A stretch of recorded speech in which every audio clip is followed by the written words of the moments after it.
Alright guys, what's going on? We've got the third war of Season 21 here, and today 4Loki is going to be facing C and R. So this is a good alliance. I've faced them before. I believe I faced them in Savage Squad. I think I've also faced them in 4Loki. They're a good alliance. They're just not quite up to the level of like Kenobi or New Nation or anything like that. But they're definitely not pushovers either. So you can see here they've got a lot of the normal defenders in the right places. Not a whole lot to say. I mostly show this so you guys can get ideas for, your own defensive placements. Path 5 in Section 1 with Nick Fury on that node. That's a rank 3 Nick Fury. That's really good placement. But Magneto just absolutely destroys that node. The problem is you have to bring in a synergy champion to be able to do it. Otherwise it's going to be a little bit of a struggle. We've got Korg on node 23. On EMP modification, that Mephisto can be quaked, so not a great placement there. And for the first time ever, we're actually seeing a rank 3 Professor X boss, so that's kind of interesting. And then they've got Doctor Strange on Encroaching Stun, which is decent placement, except that, Magic wouldn't have any issue with that. And I think we actually used a Red Hulk there. But overall, good placements from them.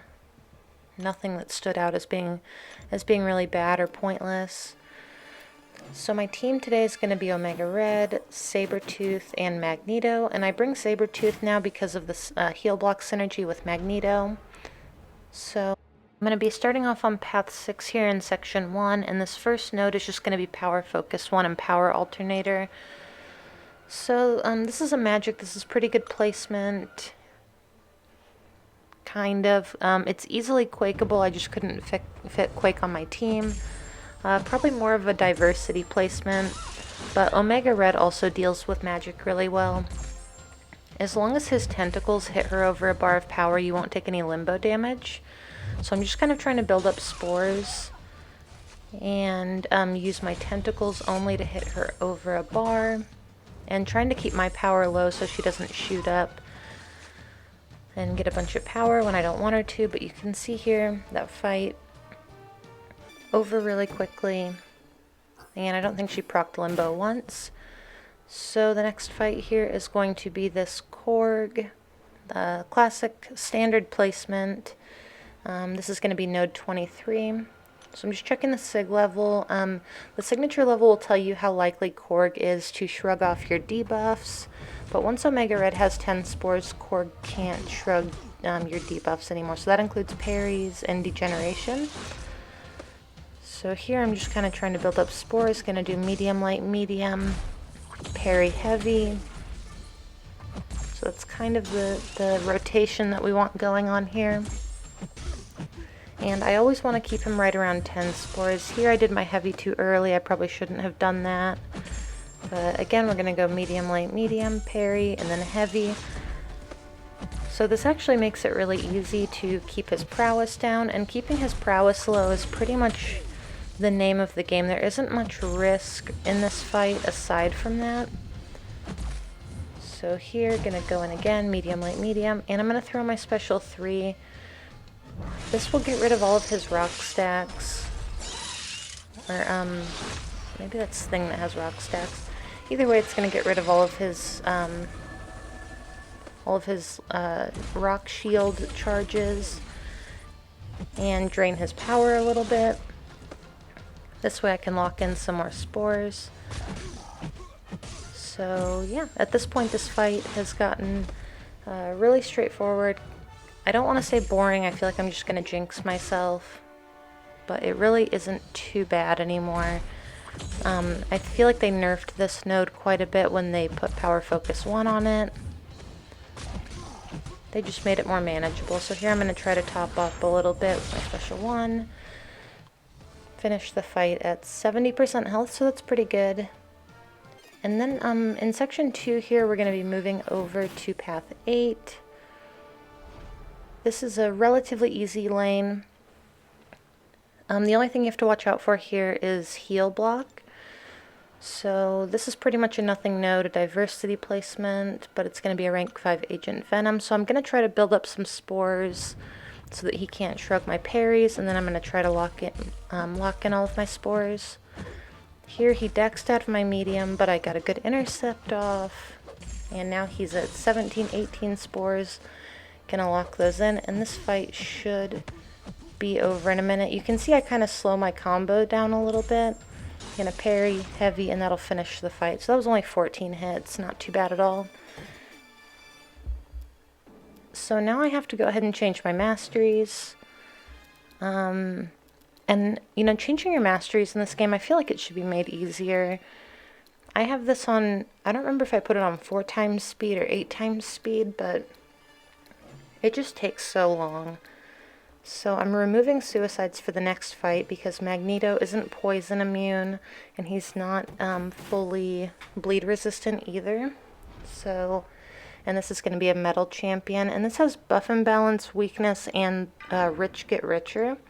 So basically, if you parry in heavy and you get the unstoppable and prowess buffs with Magneto, you're always going to have more buffs than your opponent. And when that happens, you're going to passively gain power over time. So I'm not sure why Mysterio was placed here. He doesn't gain buffs. So I'm just going to parry in heavy, get my prowess up. And then I'm going to go ahead and drop the special 3. I've got 14 prowess right now, so that will put 14 bleeds on him. And do some pretty decent damage. So you can see here, he's just melting at this point. I think that was like a 45,000 special 3, and he's just gonna fall over and die. So pretty easy fight there. Yeah, so we're gonna be moving up now. This is gonna be our last fight of the war, and this is gonna be a Stunning Reflection Thing mini boss. So this thing, first of all, this fight is very annoying. It's only a rank 3 thing, but it is Sig 200, so I was kind of surprised to see that. But you're going to see, so far this war has gone really well for me. And anybody who has watched me do any fights before, especially last season, knows that Thing is like a personal weakness of mine. I really struggle with fighting him. So here we go. Let's see if this goes any better. So you can see here, I've got some spores built up. I did a pretty good job in the beginning of doing that. I'm going to go ahead and lock them in. I'm at 17 right now. And this node also has polka dot power. So you're only going to gain power when the opponent has a damage over time debuff. And so I'm only going to gain power when he has degeneration on him. So here he's going to go ahead and throw a special 2. Got out of the way of that. Got a good intercept there, but he's indestructible, so it doesn't really matter. Here we're at 12 spores. Got another good intercept. And gonna push him up above a threshold of power. I took off Assassin for this fight as well. Fighting Thing with the Assassin Mastery on is just absolutely never a good idea.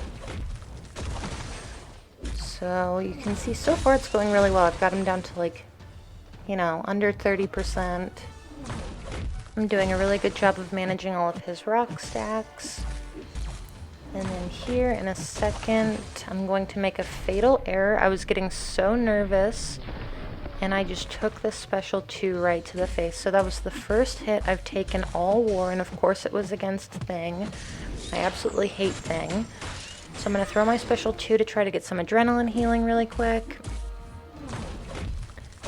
Going to hit him 3 more times. That pushes him up to 15 rock stacks, and then he falls over. So I did make it out of the fight, but unfortunately I did take a hit, which was not good. But yeah, either way, we did end up winning this war. This was our first win of the season, so we really, really needed it. It was pretty close in the beginning. These guys were barely dying at all, and then I think that we finished early, and it was pretty clear that we had won, so I think that they stopped trying quite as hard.